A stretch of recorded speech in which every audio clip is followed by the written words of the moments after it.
जल, जंगल, जमीन और बेहतरीन कोयले की गुणवत्ता के कारण झारखंड की पहचान न सिर्फ देश में बल्कि विदेशों में भी है। कोल सिटी के नाम से फेमस झारखंड का धनबाद जिला और कोयलांचल की 16 सीटों पर सभी राजनीतिक दलों की निगाहें टिकी है। जनसंपर्क करने में दलों ने अपनी अपनी ताकत झोंक दी है। स्टार प्रचारक में शुमार केंद्रीय नेताओं के कार्यक्रम ताबड़तोड़ करवाए जा रहे हैं। झारखंड में पहले चरण की 43 सीटों पर 13 नवंबर को मतदान समाप्त हो गया है, जबकि दूसरे चरण की 38 सीटों पर 20 नवंबर को मतदान होना है। ऐसे में संताल परगना की 18 सीटों के साथ साथ कोयलांचल की 16 सीट झारखंड की सत्ता में एक निर्णायक फैक्टर साबित होने जा रही है। वर्ष 2019 के विधानसभा चुनाव के बाद कोयलांचल की राजनीति में काफी कुछ बदलाव आया है।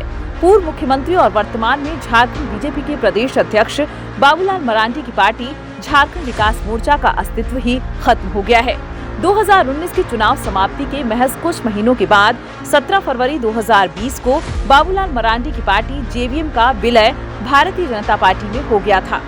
इसके साथ ही कोयलांचल में AK राय की पार्टी मार्क्सवादी समन्वय समिति यानी मासस का भी अब अस्तित्व खत्म हो गया है। कोयलांचल में मासस का भाकपा माले में विलय हो गया है। कोयलांचल में जयराम महतो के नेतृत्व में JLKM पार्टी का भी उदय हुआ है। इन्हीं कारणों से 2019 के मुकाबले 2024 का विधानसभा चुनाव एक अलग राजनीतिक बदलाव और नए समीकरण के साथ कोयलांचल में होने जा रहे हैं।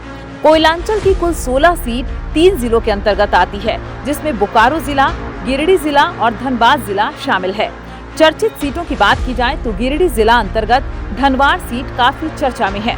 भारतीय जनता पार्टी के प्रदेश अध्यक्ष और राज्य के पहले मुख्यमंत्री बाबूलाल मरांडी का मुकाबला झारखंड मुक्ति मोर्चा के निजामुद्दीन अंसारी और CPML के राजकुमार यादव के साथ होने जा रहा है। हालांकि बाबूलाल मरांडी के खेल को बिगाड़ने के लिए बीजेपी के ही बागी निरंजन राय निर्दलीय चुनावी मैदान में हैं। कोयलांचल की दूसरी सबसे हाई प्रोफाइल सीट की बात करें तो यह सीट है गांडेय।